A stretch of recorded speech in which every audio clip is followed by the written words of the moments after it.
ওরে মোটা হাল্ক, কালকে তোকে মাছ আনতে পাঠালাম, তুই আনতে পারলি না, কুকুরদের খাইয়ে দিলি। দিদা, কুকুরগুলো খুব শক্তিশালী ছিল। চুপ কর, শালা পেট মোটা।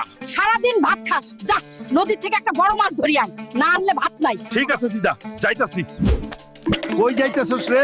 দিদার জন্য মাছ ধরতে যাচ্ছি, নাইলে ভাত দিব না। দেখিস কুমির খেয়ে ফেলে না। দিদার জন্য আজ মাছ ধরতেই হইব। কালকের মাছ কুত্তায় খাইছে, আজ সবচেয়ে বড় মাছ নিয়ে যাব আমি। কি রে হাল্ক, মাছ পাইছস নাকি? কালকের মাছ তো তোরা নিয়ে খাইছস, আজকে আবার সমুদ্র তলে আইছস। তোদের বাচন নাই রে পাগলা কুত্তা। কালাকের মাখ খাইছস, আয়াকে লাথি খাইস। আই তো ওদেরকে ছাদাবো না রে কুত্তার বাচ্চা। এই মাছ, আমার সাথে এসো। আমি যাব না হাল্ক। ওহ, আমি বুঝতে পারছি, তোমার পাছায় লাথি মারতে হবে, তাই না?